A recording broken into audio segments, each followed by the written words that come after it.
बहुत बहुत स्वागत है जनगण मन में आपका। नमस्कार, मैं हूं आपके साथ अनुराग मुस्कान। हमेशा की तरह एक ज्वलंत मुद्दा, एक विचारणीय मुद्दा हम लेकर के आए हैं आज डिबेट में, गौमांस। जी हां, गौमांस पर देश की सियासत में फिर एक बार शोले भड़क रहे हैं। इस बार इसकी वजह बना है आरएसएस के मुखपत्र पांचजन्य में छपा एक लेख।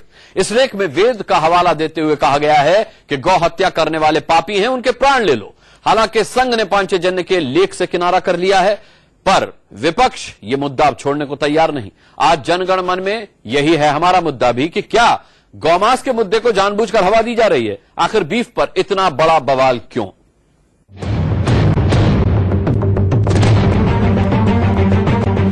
बीफ खाने को लेकर दादरी में अखलाक की बेरहम हत्या की गूंज अभी थमी भी नहीं कि आरएसएस के मुखपत्र पांचजन्य ने एक बार फिर इस मुद्दे को हवा दे दी है।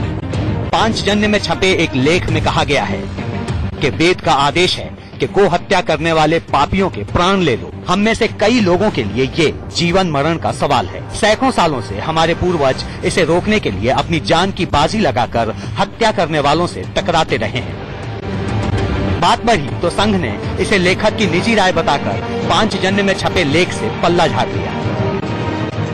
जहाँ तक पांचजन्य में छपी हुई उस लेख की बात है, वह एक लेखक की अपनी निजी राय है, उनकी निजी व्याख्या है, उससे संघ सहमत नहीं है। पांचजन्य ऑर्गेनाइजर ये संघ के मुखपत्र नहीं है, यह बात भी संघ ने इसके पहले भी स्पष्ट की है। संघ की अपनी बात कहने की अपनी व्यवस्था है। संघ के अधिकृत पदाधिकारी ही संघ की बात कहते हैं। कहां बचा सम्मान? इस नाम से छपी इस कवर स्टोरी में पांचजन्य ने अखलाक की हत्या के विरोध में पुरस्कार और सम्मान लौटाने वाले साहित्यकारों की खिंचाई की है, पर साथ ही ऐसी किसी घटना के समर्थन से इनकार भी किया है। अलग अलग साहित्यकार अभिव्यक्ति की बात करते हैं, अभिव्यक्ति की स्वतंत्रता की बात करते हैं। अलग अलग लेखकों के मत हमारे पास आते हैं, उसमें से हम प्रकाशित करते हैं। ये लेख भी उसी में है। पांचजन्य के संपादकीय में किसी ऐसी घटना का समर्थन किया गया हो, मुझे याद नहीं पड़ता। पांचजन्य के लेख पर अब बीजेपी कुछ भी कहने से कतरा रही है।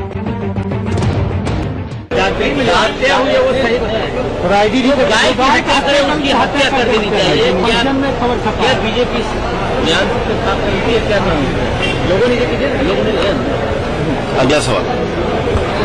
आरएसएस ने दादी की घटना को सही बताया, जो हत्या वो सही है, वो सही कहा। आगे सवाल कुछ, अगला सवाल बिहार। बीजेपी खामोश है पर विरोधी चुप नहीं है।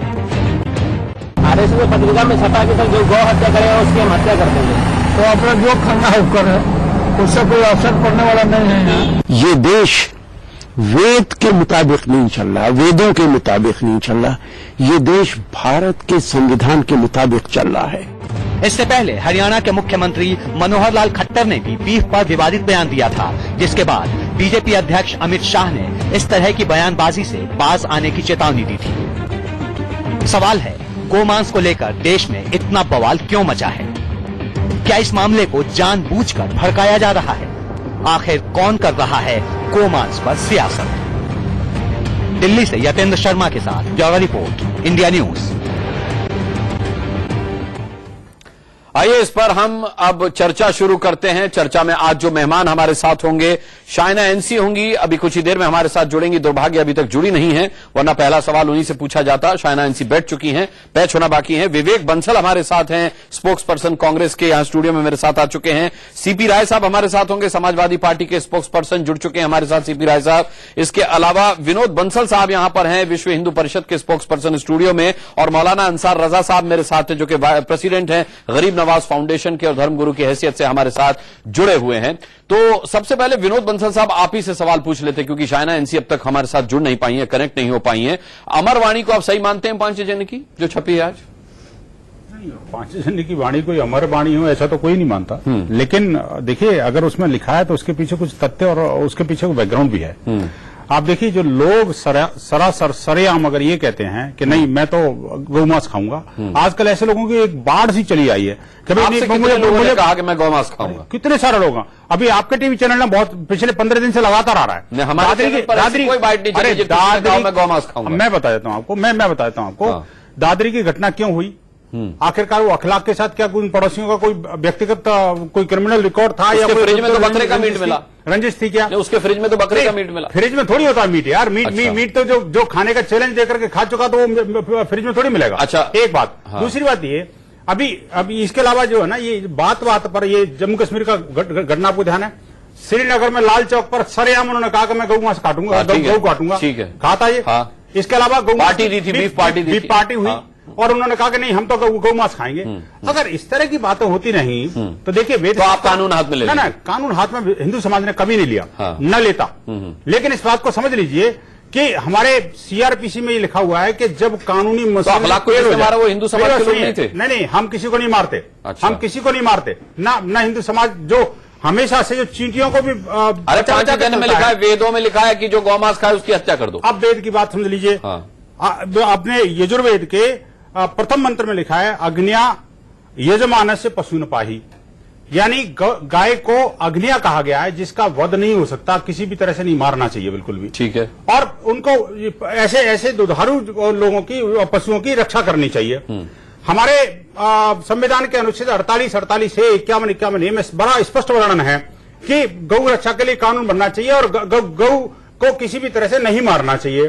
इसके अलावा 4 बार हमारे तो मौलाना साहब क्या भी कानून है, गौ के मौलाना साहब क्या भी जानवरों के लिए और भी जानवरों को सर्वोच्च न्यायालय ने 4 बार कह दिया कि भाई गौ रक्षा के लिए कानून होना चाहिए। हाँ, देश के अंदर कभी गौ हत्या नहीं होनी चाहिए। अभी हिमाचल प्रदेश उच्च न्यायालय ने रिसेंटली 3 महीने का अल्टीमेटम दिया है। इतनी सब बातों के बावजूद भी लोग अपने आप को बड़ा स्वाभिमानी फील करते हैं गौ मांस खाने में। लोग कहते हैं नहीं हम तो सरेआम गौ मांस की पार्टी देंगे। आखिर हिंदू समाज कब तक? वो केवल एक जम्मू कश्मीर की घटना है, जम्मू कश्मीर में नहीं है। अरे इतने सारे लोग हैं। आप मुझे बताइए आखिरकार गौ की जो तस्करी हो रही है बड़े पैमाने पर, वो लॉ एंड ऑर्डर की मशीनरी क्यों फेल है? आऊंगा सीबी राय साहब, आएंगे आपके पास। आजम खान जैसे जिहादी मानसिकता के लोग जब एक सत्ता के मुख्य केंद्र बिंदु हैं तो आखिरकार उनसे क्या उम्मीद करोगे? लॉ एंड ऑर्डर की मशीनरी जब फेल हो जाती है, यानी अब आपको कानून से भी उम्मीद नहीं है और सरकार से भी उम्मीद नहीं है। निश्चित रूप से देखिए, नहीं बात उम्मीद की नहीं है, मैं ये कह रहा हूं कि सबको इसके लिए इन सब चीजों को रोकना पड़ेगा। अगर नहीं रोकोगे तो देखिए अनुराग जी, मैं एक अंतिम नहीं रोकेंगे तो आप वेदों का हवाला देके मारेंगे। वेदों का हवाला देके नहीं, वेदों में साफ लिखा हुआ है भाई जब धर्म की हानि होती है, जब प्रशासनिक मशीनरी फेल हो जाती है तो धर्म की रक्षा के लिए आप मान रहे हैं कि प्रशासनिक मशीनरी फेल हो गई। नहीं, देखिए अनुराग जी, मेरी बात एक प्रश्न का जवाब दीजिए। मेरे घर में कोई घुस के आता है और वो मेरी माँ बहन बेटी के साथ खिलवाड़ करता है या मेरी माँ को मारता है, आप क्या करोगे? क्या पुलिस को पहले बुलाओगे या पहले उसकी रक्षा करोगे? मैं आपसे एक सवाल करता हूं। यही प्रश्न हिंदू समाज के सामने विनोद भाई से एक सवाल करता हूं। जो सेलेक्टिव सेकुलरिज्म जो चल पड़ा है, हिंदू समाज को प्रताड़ित करके उसको चिड़ा के गौ मांस खाने की बात कर रहे हैं। अच्छा। और फिर आप उम्मीद करते हो कि हिंदू समाज चुप रहेगा। ठीक है, ये संभव नहीं है भैया। आप खुलेआम धमकी दे रहे हैं विनोद बंसल। मैं धमकी दे रहा हूं। मौलाना साहब आपके पास आता हूं, लेकिन उससे पहले पूरा विश्वास है हम कानून संबद्ध बात करेंगे, कानून को हाथ में नहीं लेंगे कभी भी। शाइना एनसी हमारे साथ जुड़ चुकी है। शाइना एनसी, पांचजन्य में साफ तौर पर लिखा है आज, हालांकि संघ ने फिर पल्ला झाड़ लिया, बोले लेखक की अपनी निजी राय थी ये, उसमें लिखा हुआ है कि वेदों में लिखा है गौमांस खाने वाले की हत्या कर दो। तो अब आप मुझे ये बताइए कि ये देश जो है वो संविधान के मुताबिक चलेगा या वेदों के मुताबिक चलेगा? समान नागरिक संहिता लागू नहीं करते। देखिए, सबसे पहले आप मुझे 1 मिनट का समय दीजिए तो मैं एक रेफरेंस टू कॉन्टेक्स्ट आपको दूं। बिल्कुल। और आप इजाजत दे तो मैं एक वाक्य सिर्फ अंग्रेजी में पढ़ना चाहती हूं, जहां कहते हैं the reverence for the cow has been one of the central themes of Hinduism since ancient times. The animal is equated to one's mother because she gives milk, hence the expression of gau mata, cow mother. The mother, because of the cow's milk, is the first replacement to mother's milk. यहां से आपको पता चलता है कि भावना और जिस ढंग से हम गौ माता की चर्चा करते हैं तो ये कहां से आती है। 1958 में जब जवाहरलाल नेहरू ने कहा कि गौ हत्या को बैन करना चाहिए, वहां कोई विवाद नहीं, कोई डिबेट नहीं कि सेक्युलरिज्म है या सूडो सेक्युलर है, भावना है या विश्वास है, कोई चर्चा नहीं। आज 60 साल बाद आपने जो मुद्दा ये बनाया है, जहां हर एक व्यक्ति की निजी राय मत को ऐसा ऐलान करना कि ये सरकार की भूमिका है, बिल्कुल गलत है। जब सरकार प्रगति की बात करते हैं तो आप कहीं ना कहीं एक आर्टिकल उठाते हैं, वो आर्टिकल कौन से लेखक ने किस दृष्टिकोण से लिखा है उसके प्रति आप कहते हैं ये है सरकार की भावना, ये है सरकार की भूमिका। मैं मानती हूं कि स्वाभाविक रूप से आपको चर्चा करना है तो सदियों से चर्चा कीजिए। इतिहास में क्या कहा गया, नेहरू के सरकार से क्या होते जा रहा है, केरल में क्या हो रहा है, देश भर में आपने आज एक वातावरण बनाया कि बीजेपी यानी कि बीफ बैन, ये बिल्कुल गलत है। दादरी में जो हुआ वो एक लॉ एंड ऑर्डर सिचुएशन था जहां एक नागरिक की हत्या होती है, वहां आप यूपी सरकार को कुछ नहीं पूछते हैं, आप पलट के पूरा सवाल ऐसे स्पष्ट करते हैं कि जैसे कि भारतीय जनता पार्टी का कोई लेना देना या भारतीय जनता पार्टी का योगदान है। मैं सिर्फ ये कहना चाहती हूँ चलिए हमारे माननीय 5 जन में जो आर्टिकल लिखा कि हम प्रगति की राजनीति करेंगे, किसको अपने बयान, ठीक है, 5 जन में निजी राय निजी मत हो सकती है। हाँ, वो निजी राय वो निजी मत हो सकती है। क्या खट्टर साहब का भी जो कहना था वो उनकी निजी राय और निजी मत मानेंगी आप? मनोहर लाल खट्टर ने जो कहा, देखिए आप वापस खिलवाड़ कर रहे हैं क्योंकि मनोहर लाल जी खट्टर ने अपना क्लैरिफिकेशन दिया, पार्टी ने स्पष्ट किया कि ये उन्होंने कहा तक नहीं कि अरे ऑडियो सुन चुकी है बात, फिर ऑडियो थे, ऑडियो वायरल चुकी है दुनिया। हम हमारा काम करते रहेंगे। मुद्दा ये है कि जो भारतीय जनता पार्टी सरकार में है तो हम कोई निजी मुद्दे के ऊपर प्रतिक्रिया नहीं देने वाले हैं और हम कोई डिविजिव राजनीति नहीं करने वाले हैं। हम स्पष्ट रूप से जो जनता ने हमें वोट दिया है एक स्थिर नेतृत्वशील सरकार के लिए, हम उसी दिशा में काम करते जाएंगे। जिसको जो बोलना है बोलते जाने दीजिए। सीपी राय साहब, जिसको जो बोलना है उसे बोलने दीजिए, लेकिन अमित शाह साहब साफ तौर पर कह रहे हैं हम ये मानते हैं कि दादरी के बाद गौमांस का मुद्दा ज्यादा तूल पकड़ गया है, पूरे देश में फैल गया है ये गौमांस का मुद्दा। लेकिन शाह साहब का कहना है कि इसमें हमारा क्या लेना देना है, दादरी उत्तर प्रदेश में आता है, उत्तर प्रदेश में समाजवादी पार्टी की सरकार है, ये तो उनकी नाकामी है, ये आग तो उन्होंने लगाई है। अनुराग जी, करीब 15 मिनट समय आपने दिया है दो एक विचारधारा के लोगों को। पहली बात तो मैं ये जानना चाहता हूं, इस देश में कौन कहता है कि वो गाय का मांस खाता है या खाना चाहता है? हिंदू मुसलमान सारे लोग कहते हैं कि गौ हत्या बंद होनी चाहिए। उत्तर प्रदेश सरकार ने गौ हत्या पर सरकार बनने के बाद ही कड़ा आदेश कर दिया था, और बीफ के सवाल को यह गाय का मांस, गाय की हत्या बना करके ये आरएसएस और बीजेपी से जुड़े हुए लोग एक भावनात्मक मुद्दा बना रहे हैं। मैंने तो सुना नहीं आज तक किसी को कहते हुए कि गाय का मांस खाना चाहता है, कौन रोकेगा उसे, या कोई गाय काटना चाहता है।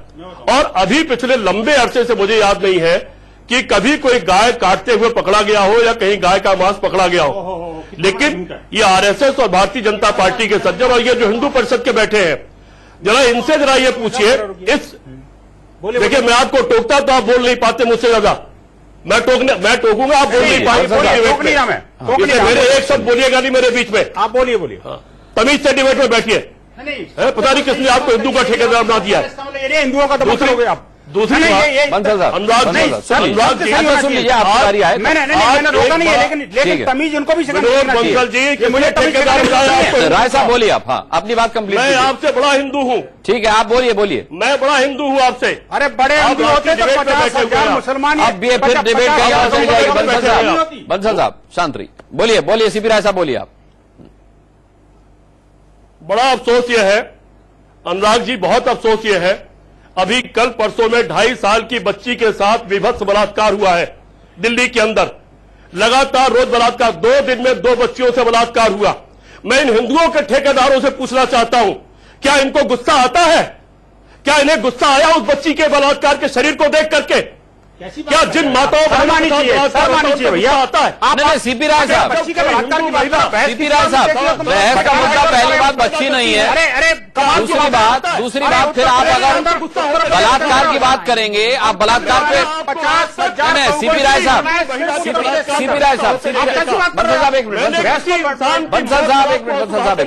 सीपी राय साहब, गौमांस पर मेरी चर्चा है। अगर आप बलात्कार पर गुस्से की बात करेंगे तो फिर मुलायम सिंह का बयान भी मुझे कोट करना पड़ेगा कि बलात्कार पर उनके क्या विचार रहे और उन्होंने समय समय पर क्या विचार बलात्कार पर व्यक्त किए हैं कि सामूहिक बलात्कार हो नहीं सकता, लड़के हैं, लड़कों से गलती हो जाती है। डिबेट को कहीं और मत ले जाइए, गौमास पर रहिए। के ऊपर बात करें आप आजम खान और मुलायम सिंह यादव की बयान जरा सुना दीजिए तो उनको याद आएगा कि उनके नेतागण क्या बोलते हैं कि सामूहिक बलात्कार हो नहीं सकता, लड़के हैं, लड़कों से गलती हो जाती है। डिबेट को कहीं और मत ले जाइए, गौमास पर रहिए। के ऊपर बात करें आप आजम खान और मुलायम सिंह यादव की बयान जरा सुना दीजिए तो उनको याद आएगा कि उनके नेतागण क्या बोलते हैं।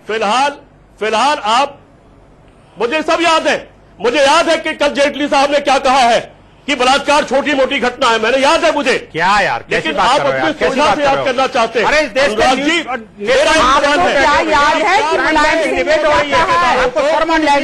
लड़कों से गलतियां होती रहती है। सीपी साहब, आपको तो डिबेट को भटकाना नहीं चाहिए। आप डिफेक्ट मत कीजिए मुद्दे से। क्या इन लोगों ने कभी उनकी चिंता की है? मैं कंडक्ट कर रहा हूँ। क्या कभी ऐसी जगह पे आपने हमला किया है? सीपी राय साहब, कहीं ऐसी जगह आपने हमला किया है? सीपी राय साहब, माता और बहन शरीर बेचने को मजबूर है। सीपी राय साहब, ये कहाँ पहुंच गए आप? ये कहाँ चले गए आप? बेचेगी। सीपी राय साहब कहाँ चले गए आप? सीपी राय साहब भटक गए आप। मुझे उम्मीद थी कि शायद शाइना एनसी या विनोद बंसल भटकाएंगे डिबेट को, आप भटकाने लगे। भटक नहीं रहा हूं। नहीं, आप भटक नहीं रहे, लेकिन भटका रहे हैं। अनुराग जी, मैं दिल का इंसान हूं, मैं दिल से बात कर रहा हूं। अनुराग जी, जब इस तरह की बातें होंगी तो मेरे दिल से ये बात निकल रही है, क्योंकि मैंने इन मुद्दों पर इनको बोलते नहीं देखा आज ठीक है, तक। मैं लौटूंगा। हम हर मुद्दे पर चर्चा करते हैं, जरूरी नहीं है कि आज एक मुद्दे पर चर्चा करें तो सारे मुद्दे उठाए जाएं। नहीं, विनोद बंसल, मैं आऊंगा विनोद बंसल जी। विवेक बंसल साहब, कौन बना रहा है मुद्दा पूरे देश में गौमांस को? देखिए, ये बहुत स्पष्ट है कौन बना रहा है। ये इसके पीछे कौन लोग, कौन ताकतें हैं, कौन सा राजनीतिक दल है, कौन इससे जो सांप्रदायिक माहौल को विषाक्त करने का प्रयास कर रहा है, कौन इससे ये महसूस कर रहा है कि इसके फलस्वरूप उनको राजनीतिक लाभ होगा जिस प्रदेश में चुनाव हो रहा है, तो वो भाजपा है। और आज इसको जिस तरीके से शुरू से लेकर आखिर तक, चाहे वो प्रधानमंत्री के माध्यम से और इनके वरिष्ठ नेताओं के माध्यम से जिस तरीके से इससे निपटने का या इसको एड्रेस करने का जो तरीका था, मेरी समझ से बाहर है। और पूरा उस महसूस से हो रहा था कि running with the hare and hunting with the hound. तो दोनों तरफ की वो उनकी नीति थी, दोहरी नीति अपनाई जा रही थी। प्रधानमंत्री जी कुछ कह रहे थे, पर जिन नेता अपने भड़काऊ बयान जिन्होंने दिए, उनके खिलाफ, उनके विरुद्ध कोई कार्रवाई ऐसी नहीं हुई कि जिससे ये स्पष्ट होता कि इसको बर्दाश्त नहीं किया जाएगा। और बार बार इस पे जो अब आपने खुद ही कहा कि 5 जन में जो लिखा है वो, और जब 5 जन की बात आती है तो व्यक्तिगत, और जब बात आती है, एक बहस में मैं था तो आरती मेहरा जी कह रही थी कि हमारी सबकी उत्पत्ति जो है आरएसएस से होती है। आरएसएस वो संगठन है जो हमारी जड़ है। आरती मेहरा भी आए, नहीं तो कोर्ट मत कीजिए। जी, नहीं, अच्छा वो है नहीं। मैं आपको एक नेता, आरती मेहरा से मतलब इनके वरिष्ठ नेता, हर इस बात, क्योंकि जब आरएसएस का जब महासंघ यहाँ पे हुआ था, जब अधिवेशन हुआ था, सब मंत्रीगण वगैरह गए थे, तब ये बात बार बार दोहराई गई थी। और जब इन्हें ये सूट करता है, देखिए, ये तो देखिए, आपको पता है कि अरे आप भाजपा के भाजपा के प्रवक्ता है, भाजपा के प्रवक्ता। इसमें न तो भाजपा को कोई दिक्कत नहीं, भाजपा के नेताओं ने कहा ये रिकॉर्ड बोलिएगा, आप अपना वक्तव्य, आप प्रवक्ता बीजेपी। तो मैं सिर्फ और सिर्फ इतना कहना चाहूंगा, आज मुद्दे और भी बड़े हैं। आज एक तरफ तो प्रधानमंत्री विकास के एजेंडे की बात कर रहे हैं, आज जो विदेशों में जो इसका जो दुष्प्रभाव हो रहा है, जिस तरीके से जो आज भारत के जो धर्मनिरपेक्षता है, उस पर कहीं ना कहीं आशा है। मौलाना अंसार रजा साहब, जब देश के आगे और भी कई अहम और जरूरी मुद्दे हैं, तो फिर गौमांस को मुद्दा कौन बना रहा है? अनुराग जी, गौमांस का जो मुद्दा है, आप लिख लीजिए डायरी में, 5 नवंबर के बाद ये मुद्दा खत्म हो जाएगा। बिहार का इलेक्शन जैसे ही आखिरी फेस हुआ, ये मुद्दा खत्म हो जाएगा। अब तलाश किया जाएगा कि उत्तर प्रदेश के चुनाव के लिए कौन सा नया मुद्दा लाना है। साइना एनसी बैठी हुई है, मैं इनसे एक बात पूछना चाहता हूं, क्योंकि जहां से ये बात शुरू होती है, हमें जड़ तक पहुंचना चाहिए। आपकी बात पे तालियां बजी हैं, लेकिन बिहार चुनाव में सभी राजनीतिक दल हैं, आप किस दल की बात कर रहे हैं? कौन देखिए, मुद्दा मैं बना किसी मैं फिर वो अगर मैं कह दूंगा तो बंसल साहब को बुरा लग जाएगा, फिर दूसरे बंसल साहब को बुरा मेरी लग कोई जाएगा। पार्टी नहीं है। मेरी भी कोई पार्टी नहीं है, पर नहीं खड़ा हुआ, ये तो दिक्कत जरूर हो सकती मैं है। आता नहीं, हूं। पर मैं प्रवक्ता भाजपा का, मैं उधर ही आता हूं। भाजपा का और हिंदू महासभा का दोनों साइना के। एनसी से मैं एक सवाल करना चाहता हूं। मैं समझता हूं बहुत कायदे से जवाब देंगी वो, जहां से बुनियाद उठी है। आज पूरे दिन से टीवी पर चल रहा है कि अमित शाह ने 4 लोगों की क्लास ली, आपने अभी हेडलाइन में पढ़ा है। क्या साइना जी इस बात को आज पूरे हिंदुस्तान के लोगों को श्योर कर सकती हैं कि शाह साहब के बुलाने के बाद, अब चाहे वो बीजेपी हो, चाहे बजरंग दल हो, चाहे आरएसएस हो, चाहे विश्व इस तरह की बयानबाजी पर, क्या इस तरह की बयानबाजी पर पाबंदी लगेगी? और जो लोग बयानबाजी करेंगे इतने कहने के बावजूद, उनके साथ इनकी पार्टी के मुखिया क्या करेंगे? जी ठीक है, क्या ये श्योर करेंगे? ठीक है। मैं डिबेट में आपको आगे भी लाऊंगा और शाइना एनसी से ये सवाल भी पूछेंगे। इस वक्त यहां पर एक ब्रेक लेना होगा, एक छोटे से ब्रेक के बाद डिबेट को यहीं से आगे बढ़ाएंगे।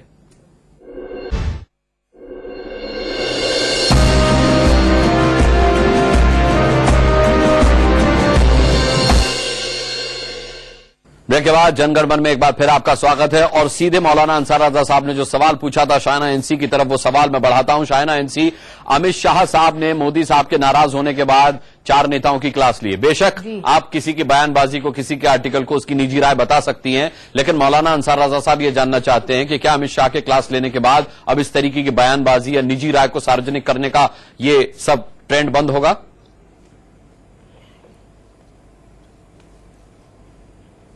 देखिए, सबसे पहले हम एक डेमोक्रेटिक पार्टी हैं जहां एक डिसिप्लिन, अनुशासन के ऊपर एक एम्फेसिस हमेशा रहा है। जो पार्टी के अध्यक्ष अपने कार्यकर्ता को मिलना चाहते हैं या नेता को मिलना चाहते हैं, स्वाभाविक रूप से इसके प्रति आप एक प्रश्न चिन्ह नहीं उठा सकते हैं। क्या चर्चा हुई, कौन से नजर से हुई, वो हमारी अंदरूनी बात है और मुझे नहीं लगता है कि इसमें किसी की रुचि होनी चाहिए। आप सवाल जरूर पूछ सकते हैं कि हमारी दृष्टिकोण क्या है, और हमारी दृष्टिकोण स्पष्ट है। मोदी जी ने स्वयं कहा है कि सरकार के दृष्टि से, बीजेपी की दृष्टि से जो कोई बयानबाजी करे, आप सवाल जरूर पूछ सकते हैं कि हमारी दृष्टिकोण क्या है, और हमारी दृष्टिकोण स्पष्ट है। मोदी जी ने स्वयं कहा है कि सरकार के दृष्टि से, बीजेपी की दृष्टि से जो कोई बयानबाजी करे और हेट मॉन्गरिंग को बढ़ावा दे, कोई भी पार्टी में होने दीजिए, उनकी निंदा करनी चाहिए, क्योंकि जनता इसमें रुचि नहीं रखती है। आज इंडिया न्यूज पे आप ये चर्चा जरूर कर रहे हैं, लेकिन आप लाखों करोड़ों भारतीय नागरिक को पूछिए कि आपको कौन से मुद्दे पे चर्चा करना है, तो वो बोलेंगे कि हमको डेवलपमेंट के ऊपर, एम्प्लॉयमेंट के ऊपर। खट्टर साहब डेवलपमेंट पर क्यों नहीं बोले कभी? कर रही हैं मैडम आप, और ये देखना एक बार नहीं 2500 मरतबा आपके प्रधानमंत्री मना कर चुके हैं कि ऐसी भाषा का आप आपके टीआरपी कौन सुन रहा है आपके प्रधानमंत्री की बात? आपके सवाल मुझे था, आपको नहीं, तो आप कृपया शांत बैठ के किसी और को सुन लीजिए। हमारा सवाल था जिसका आप जवाब गोल मटोल करके दे रही हैं। आपके टीआरपी के नजर से ये मुद्दा उठाना है, बार बार ऐसे सजेस्ट करने की देश कौन उठा रहा है इस मुद्दे को? कौन मैडम, मुद्दे में आप कौन दाल कहां जा रही है, मुल्क कहां जा रहा है? इन्हीं मुद्दों को दबाने के लिए आप लोगों ने ये गलत का मुद्दा उठा रखा है, ताकि लोग ये सब भूल जाएं और गाय के चक्कर में पड़ के पूरा मुल्क का माहौल खराब हो जाए। मैं ये सवाल आपको पूछ क्यों महंगाई की बात आपको प्रधानमंत्री? भारतीय जनता पार्टी महंगाई चली जाएगी, काला खाना जाएगा, क्यों उस पर बात नहीं हो रही है? नहीं होती है। आपकी रुचि ये होता है कि कौन क्या बोल रहा है। अरे कम से कम 60 रुपए किलो दाल मिल रही थी, वो पुराने दिन अच्छे थे हमारे, इन अच्छे दिन 200 रुपए किलो दाल मिलता है, ये बेहतर थे लेकिन हमारे। क्या हाल हो रहा है जरा ये मौलाना साहब आपको गुस्सा हो रहे हैं, आप कौन सा रोज दाल खाने वाले हैं? ये जवाब नहीं, मैं जनता के भी सवाल लिए लेते हैं। बताइएगा आपका सवाल क्या है और किससे, और सवाल नहीं, मेरा पहला सवाल बीजेपी से है। अच्छा, हाथ पे लिख के लाएं सवाल। हाँ, तो नहीं, मैंने यहीं पर नोट किया है। अच्छा। पहला सवाल ये है कि देश में बीजेपी जो गोहत्या का मामला है, वो क्या वो इसलिए बढ़ाना चाहती है क्योंकि महंगाई पर उसका कोई कंट्रोल नहीं रहा, और सरकारी महंगाई के मुद्दे को भटकाने के लिए ये इधर उधर के मुद्दे लेकर के कहीं न कहीं आगे बढ़ रही है। ठीक है, शाइना जी सवाल का जवाब सीधा सीधा दीजिएगा, क्योंकि कई सारे सवाल होंगे और जवाब मुझे सभी से लेने हैं। क्या महंगाई के मुद्दे से ध्यान भटकाने के लिए गौ हत्या, गौ मांस का मुद्दा उठाया बहुत गया? अच्छा लगा कि आपने कहीं भी नहीं भाई साहब। गौ हत्या, स्लॉटर ऑफ काउज हो गया काम। के बारे में चर्चा 1958 से हो रही है। देखिए, नेहरू जी ने 58 से- बोला सुन लीजिए, कोई जवाब चर्चा सुनिए। नहीं। जवाब। महात्मा 58 गांधी क्या ने कहा, फादर ऑफ द नेशन ने कहा, जवाब दे लीजिए। कॉन्स्टिट्यूशनल प्रोविजन प्रावधान है जहां हर एक प्रदेश कर सकते हैं। देखिए, हर एक अपनी निजी राय, निजी मत रख सकते हैं। आज जो चर्चा आप कर रहे हैं, कोई आर्टिकल लिखे, कहां से लिखे, इसका मतलब नहीं बता कि चुकी ये हैं आप पार्टी। मत आप है जो- भारतीय नहीं, जनता नहीं, आप जो पार्टी। सवाल जो था उसका जवाब नहीं दे रही हैं आप। कि जो प्राइस राइज की बात करनी है तो हम चर्चा करने के लिए तैयार है। जो आप फूड इन्फ्लेशन की बात करते हैं तो हम चर्चा करने के लिए तैयार है। बहुत सारे मतलब अगर बुलाइए ना, कुछ हो रहा है नहीं है। नहीं, मतलब अगर चर्चा करने के लिए कोई तैयार होगा तो ये तैयार होंगे, अगर कोई तैयार नहीं तो फिर ये गौमांस की बात करेंगे। दूसरा सवाल आप गौमांस को लेके इतना खींच रहे आप हैं। गौ मास के ऊपर बात करते हो। रामदेव जी आज कहाँ गए हैं गौओं की रक्षा करने वाले? आज आपके बीजेपी वालों ने जो पुराने दिन लुटाने के वादे करे थे, नए दिन लाएंगे, नए दिन तो लाए नहीं, पुराने ही लुटा दो। हम तो ये कहते हैं, पब्लिक को क्या चाहिए? पब्लिक को महंगाई से बचत चाहिए, ना कि हमें ये चाहिए कि आप अपनी सियासी रोटियां सेकते जाओ और पब्लिक को मारते जाओ। बहुत बढ़िया। ये सवाल शाइना जी से आपका? हाँ जी। ठीक है, और कोई सवाल बहुत बढ़िया। पूछ सकती हैं आप सवाल, डरिए मत, टीवी में से बाहर नहीं आएंगी वो। सवाल तो यही जनता का, गरीब जनता कहाँ जाए? जो 200 रुपए दाल, प्याज इतने महंगे कहाँ खाए? गरीब जनता कहाँ जाए? बस यही सवाल है। ये बड़े लोगों तो कोई फर्क नहीं गरीब। ठीक है, आपको क्या लगता है देश में जो गौमांस, गौ हत्या का मुद्दा उठाया जा रहा है, आप आम जनता हैं, जनता जनार्दन है, आपको क्या लग रहा है ये मुद्दा राजनीतिक पार्टियों की तरफ से उठाया जा रहा है तो किसकी तरफ से उठाया जा रहा है? बेसिक जो बात है, ये सारी राजनीतिक पार्टियों की ये जो अभी इलेक्शन आ रहे हैं उसमें पब्लिक को गुमराह करने के लिए, ताकि वो जो बेसिक मुद्दे हैं उनसे भटक जाए और जो इधर उधर के मुद्दे हैं उनके ऊपर वो कंसंट्रेट करे और उसी हिसाब से वो वोट देगी। ठीक है, इसलिए इन सब और शाइना एनसी लोगों को बीजेपी ये ऐसा कर रही है इसलिए लगता है क्योंकि अक्सर बयान जो आते, जैसे अब खट्टर साहब का बयान आया, अभी लोग नहीं जानते कि वो निजी बयान था, आप बता रही निजी बयान था, जिस तरीके से साक्षी महाराज बोलते हैं, तो इनको लगता है कि तूल जो है, हवा जो है वो भारतीय जनता पार्टी की तरफ से दी जा रही है। नहीं, अनुराग जी प्लीज।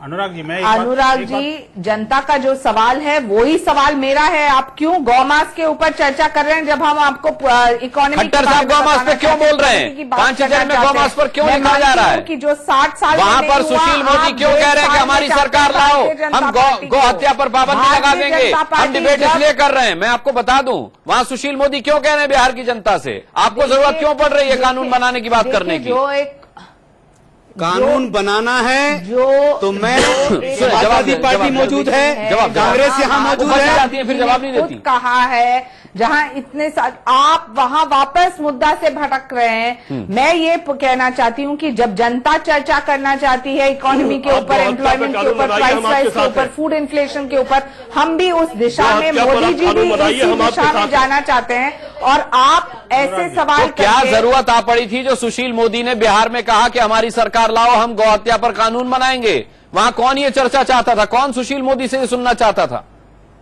लेकिन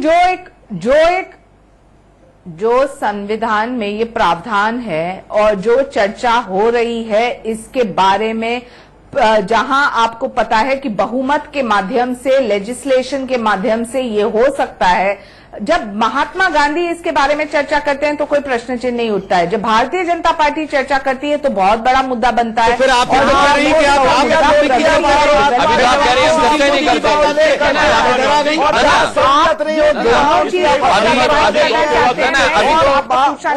अभी तो ये कह रही है गौमांस पर चर्चा ही नहीं करते, अब कह रही हैं हम चर्चा कर रहे हैं, तो आप कह रहे हैं हम चर्चा कर रहे हैं। सीपी राय साहब, अनुराग जी, एक मिनट मैं आता हूँ, हाँ नहीं मैं आता हूँ। फजल साहब आप सबसे ज्यादा बोले हैं, आप रिकॉर्ड निकाल लीजिए। ज्यादा आप बोले। सीपी राय साहब के पास जाने दीजिए मुझे। सीपी राय साहब के लिए एक छोटा सा प्रश्न है। अच्छा, छोटा। अच्छा, देखिए, सीपी राय साहब के लिए एक बड़ा महत्वपूर्ण प्रश्न है। मैं आप जनता को भी बता दूं आपको, अभी देखिए जनवरी 2012 से लेकर के अप्रैल 2014 तक के आरटीआई से जुटाए गए आंकड़े हैं उत्तर प्रदेश के 60 जिलों के, बड़े एक्सक्लूसिव आंकड़े हैं। अभी मैं फर्स्ट टाइम ये बता रहा हूं आपको, अभी जो पिछले सवा दो साल में 50,000 गौवंश पकड़ा था हमने उत्तर प्रदेश के विभिन्न 60 जिलों के अंदर, और ये उसमें जो है 600 गौ तस्कर अभी भी फरार हैं। अभी सीपी राय साहब कह रहे हैं कि गौ तस्करी नहीं होती उत्तर प्रदेश के अंदर। पकड़े कितने गए? सही, पकड़े कितने अभी गए? तक 200 पकड़े गए हैं। 800 कितनों को जान से मारा आपने? और 600 नहीं, क्या बात कर रहे हो? हमको मारने की बात कर रहे हो? इनका एक गौवंश की बात कर रहे हो? और में क्या लिख कर हत्या कर दी है। सुनिए मेरी बात को। आपका सवाल ठीक है, आपका सवाल ठीक है। मैं राय साहब से पूछ रहा हूँ। राय साहब जवाब दीजिए, पूछ रहा हूँ। और राय साहब जवाब दीजिए। अरे नहीं पूछ रहे, जब मेरा समय कम है। मेरी बात रहेगी ना पूरी। बहुत सारे सवाल हैं। आज से हजारों गाय तस्कर हो रही है। ठीक है, ठीक है। अनुराग जी, हाँ ठीक है शायद सीपी राय साहब जवाब दे रहे हैं। सीपी राय साहब जवाब दे रहे हैं। अनुराग जी देखिए, अनुराग जी ये हर बहस में ऐसे ही बोलते हैं, इसलिए मुझे गुस्सा आया था। मैं गुस्सा नहीं होता, दिल से बात करता हूं। अनुराग जी, मैं गांव का रहने वाला हूं। हम गांव के रहने, मेरी आवाज आ रही है? मौलाना साहब, मेरी आवाज बंद है शायद। अनुराग जी, हेलो। हाँ बोलिए सीपी राय साहब। जी, मेरी आवाज आ रही है? हाँ आ रही है, बोलिए। अनुराग जी, बंसल साहब के सारे आंकड़े उतने ही असत्य हैं जितने असत्य सारे आंकड़े लोग लाते हैं। हम लोग गांव के रहने वाले लोग हैं, हमारे यहाँ गाय पाली जाती है। मुलायम सिंह यादव गांव के रहने वाले लोग हैं, उनके यहाँ पूरी गौशाला है। दुर्भाग्य है कि गाय की चिंता और उस पर इंसान की हत्या की बात वो लोग कर रहे हैं जिन्होंने आज तक किसी गाय को एक घास का तिनका नहीं खिलाया है। वो लोग गाय की चिंता की बात कर रहे हैं। ऐसे लोग भी हैं अनुराग जी, मैं जानता हूं इनकी जमात में, जिनकी मां जाकर के जहां बुजुर्गों को रखा जाता है वहां रखी हुई है, मां को उस जगह पहुंचा करके और गाय पर ये लोग दंगा कराना चाहते हैं। नहीं, वो तो कह चुके हैं ये आंकड़े झूठे हैं।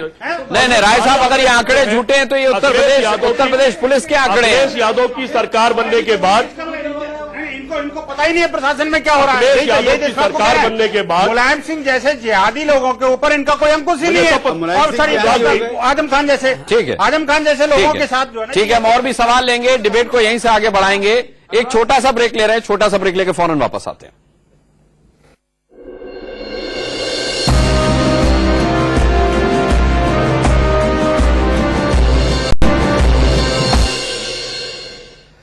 एक बार फिर स्वागत है ब्रेक के बाद जनगण मन में आपका। जनता का एक सवाल और लेते हैं। आप सवाल पूछना चाहते हैं विनोद बंसल जी से?